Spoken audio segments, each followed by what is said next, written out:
So continuing our lecture on marketing, we're going to talk more about research and also this idea of minimally viable product and why it's flawed and what your attitude should be. Now, we've already talked about red ocean and blue ocean, and what we would like is a reef where we could hide nature or grow, find our bunker where we can charge a premium, and grow from that. Again, in blue ocean economics, we want to be operating over here.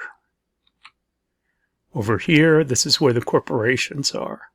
Eventually, though, we're going to have to get over there. And so to go through that, we're going to have to go through the trough of sorrow. What we need to do is plan on it, that we could get through that quickly, and we have the cash to do it. So in the reef, we're operating up here. And then a company like iRobot, first they made robots for like diffusing bombs and going into fires and all. But all along, what were they interested in making? The Roomba. And so they crossed the trough of sorrow quickly. Microsoft with Windows, from DOS to Windows naturally. Southwest Airlines, what do they do? Short hop, point to point. The thing I admire about Southwest is they grew slowly. And by growing slowly and strongly, they made it across the trough, no problem. Apps are applications that tend to get stuck in the trough of sorrow. The truth about apps and software applications is that before you even release, you need like 25,000 users. That's your early chance of being success. If you're counting on the moment you release to start getting users, it's tough sledding.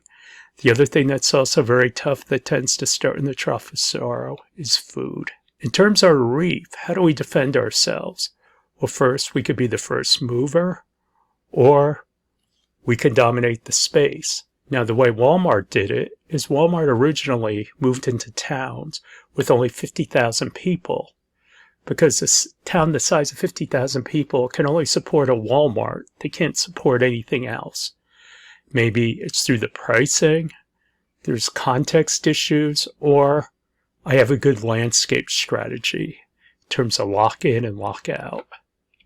In terms of strategic landscape, competition, how entrenched they are, substitutes and complements, supplier power, buyer power, and of course, lock in, lock out.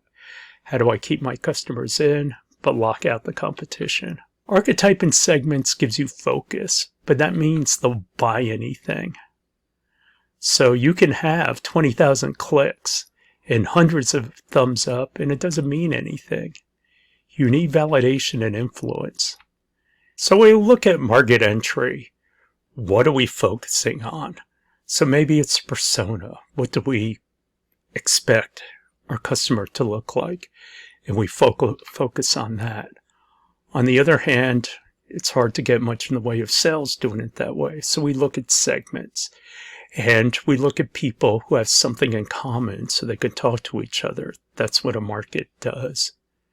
On the other hand, instead of going after these individual groups, it still doesn't mean they're necessarily going to buy something because you're so new. And so the other approach is the cult, customer user lead tester, that you find these experts, basically influencers. And so what happens is a segment will follow the influencers. And then finally, modeling is the best situation, but that only happens when you have a mature market. We live in the age of influencer marketing. Remember, content and influencer marketing. Content is about giving people free stuff to try something. But influencers help us beat the status quo, that we convince people. We vouch for people. This is part of the reason why Amazon, why do they have reviews of products? Because if you read a good product review and you see that there's a lot of people, hundreds of people who said this, then you're going to trust it even though you know nothing about it. What they help you do is validate your product, create influence, and you start to create networks. You get network growth from that. How do you find the cults? Through social media, alumni databases, read articles, network. So you could look at the research techniques that we talked about in the last lecture. Now, where is your beachhead going to be? When you penetrate the market, where are you going to land? And these are the issues. This comes straight out of your book, so I'm not going to spend a lot of time on it. If you're going after someone with a business focus, how does it operate? Individual focus. You need reach and targeting. You need to know the persona. And what it comes down to is a network doesn't mean anything unless it's active. So how do you get your customers active and to talk? When we look at market financials to see whether or not how feasible this is, we look at what share we can get, what is the value of that market, and also what's the cost of me acquiring customers. And so your market potential is the share of your market times value, because that's how much money you can go after. Who will you sell to? How will I make them aware? No matter what your product, it's got to diffuse. Once you hit the market, then it's got to spread to other people. Push markets, you can just attack the segment because everybody's going to want it. And pull markets, you need to start thinking about influencers. You promote to others, and then you have to think about rollover. Market examples are, for example, gyms, cars, and toilet papers. And these are some of the things we've talked about before. Now, gyms are subscription services.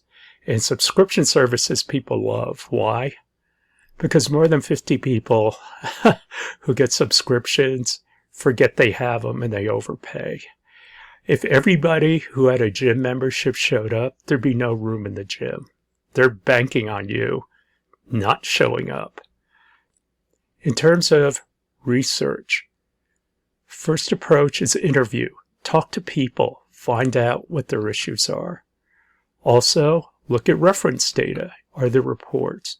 Maybe you use surveys to find out. Maybe use innovative techniques, meaning guerrilla marketing or big data. And when you look at data, there's two kinds of concepts. There's supervised and unsupervised. Supervised means I'm doing an experiment because I'm looking for an answer, for example, like a taste test. Unsupervised means the data's already out there, and I'm going to see what kind of patterns this data makes that tells me what's going on out there. Talk to people. Find who are the influencers. Collect the data. Do design of experiments or conjoint to figure out what's going on. Model what data that you do have. Once you get to know who your customer is, embed with them. And what embedding means is, do you understand how the customer uses your product? Do you know your customer well enough that you could tell me how they use their product at 9 a.m. versus 4 p.m.? That's the level of detail that you need. And of course, this is a process, and a process means it's a loop. You are constantly trying to improve. Now, we already talked about the fallacy and saying, go talk to 100 people. But what it comes down to is that this is a process, not an objective. Quality is worth more than quantity. The process of forming networks, getting to know people, is throw your lines into the water, talk to a bunch of different kind of people, and then at the end of every conversation, ask for a recommendation to talk to somebody else. And you keep doing this until you hit your gusher. And then you're in a great situation. You can't always find the data that you want, so maybe you have to extrapolate to it through forecasting. Look at complements. For example, if the average person owns 5 Blu-ray discs, then and 1 million are sold, how many players do you think there is? Substitutes, how much do people use now? The value chain. For example, on that flow sensor, I want to do syringe pushes. So digitally, every time they have a syringe push, it's recorded digitally, so people didn't have to do things by paper. I couldn't figure out how many syringes were used. And the only way I could get it is I'd have to pay $5,000 for a marketing report. Well, I wasn't about to do that.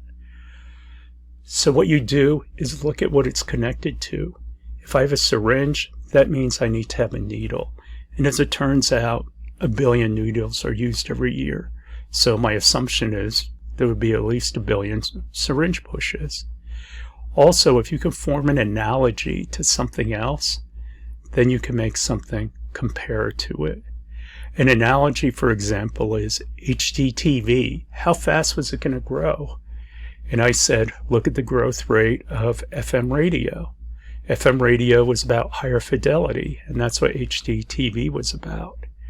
For reference data sources to find things about markets, here's a whole list for you to look at.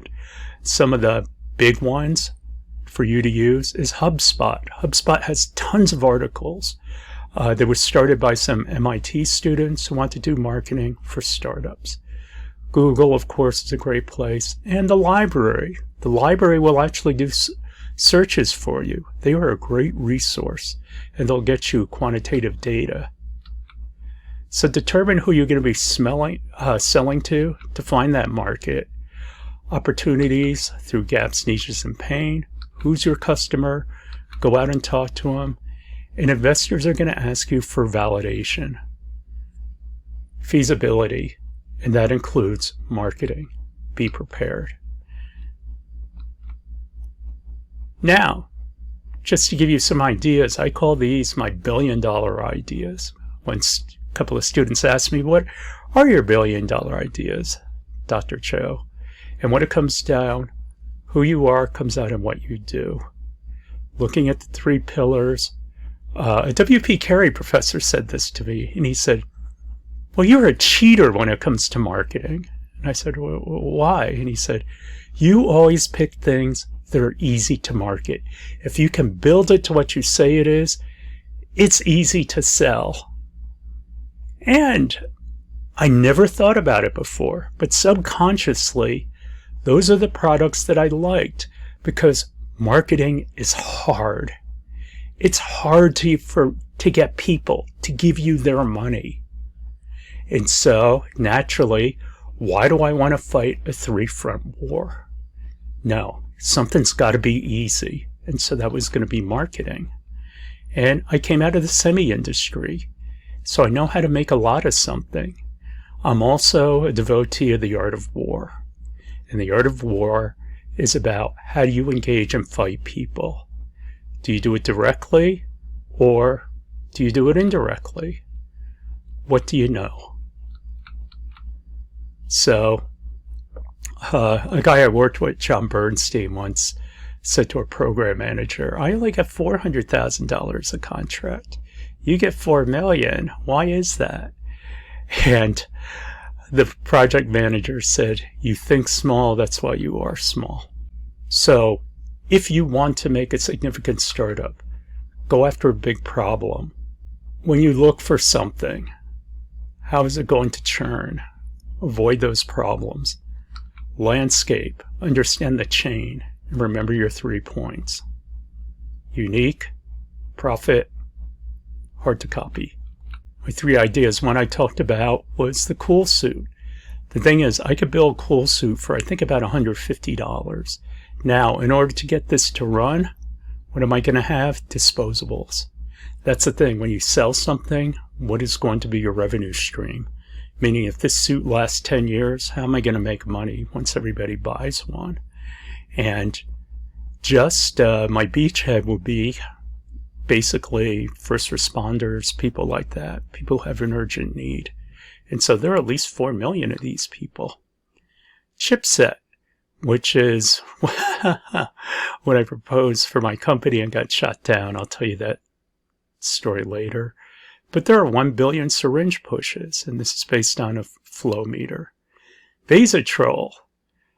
Essentially, a lot of men get vasectomies instead of just getting a vasectomy, and it's difficult to reverse. Why not put a valve in there that you can turn on and off? And all of a sudden, now you've taken birth control out of the hands of women. So, all of a sudden there are 2 billion males that you can sell to. CO2. I have some ideas about how to capture it, but also how to use it. The thing about CO2, it's a gas with a high vapor pressure, which means, yes, you may not be able to sequester that gas, but you can put it to work. You can use it to generate energy. Those are my big ideas. And you could say, it's not fair, Dr. Cho. You're an old guy who's seen a lot. And most entrepreneurs are not. But what it comes down to is, even though you have an absence of experience, how are you gaining knowledge? And so your big challenge in being an entrepreneur is, are you like Gates and Bezos and everything? Are you constantly improving your knowledge base? The problem with products is you get too many brands and too many choices. Again, the customer default is to do nothing, and we're overwhelmed. Customers want everything and they don't want to pay for it, so it's hard to make a profit. The key is to find out what they're willing to pay for. Now, why do you want to make a minimally lovable product? The problem is we get bored with our products. It limits our ability to make revenue. There are a lot of false positives. You do what the customer likes and then they say, I like it, but not really. Features obsolesce very quickly. Again, your products get old very quickly. Knowing the value of something tells you what you can charge. Obviously, if they love it, you can charge more. Figure out your MLP first, then your minimally viable product. Again, it's not about minimally viable product. It's about ROI. If I put in a feature, how much is it going to cost me? That's what I'm interested in. And the way to see the difference between an MVP and an MLP, does anybody remember the Zune, the music player by Microsoft? That Microsoft advertised had 32 gigabits of memory and everything else and the size? Or the iPod? The iPod never talked about features. The iPod always talked about the experience. And that's the difference between creating an MVP and an MLP. You know which one was successful. Why do we fall in love? So necessity is, an easier kind of sell because it's about pain. But what it comes down to is, do you create excitement? Are you attractive? Is it personalized? Does it speak to me? Or is it something that I can understand? And what this all has to do with is how you brand your product. Now, MVP was created because of reduced waste, because startups spent too much time just constantly tacking on features, and they needed to get started. You have limited resources. You need to discover what a customer really wants. And it's about iteration. And odds are you're not going to hit it on the first shot. How do we engage our customer? Do you really understand how a customer engages your product? You can ditch unneeded features later on. And you have to validate it and make your case. The MVP process is outlined here. It depends on what kind of market do you have. And what it comes down to is, first you have a low fidelity product, and then your customer tells you, and then you make something more detailed. And then the second time you develop your relationships. And so this is the difference between physical channels and web channels. But what it comes down to is, when you talk about web mobile, it's about the story that you're telling. So summarizing, when we look at products and what we sell, it's about your company, what you're going to provide, what your competition is providing, and also how your customer responds to it. 3 C's.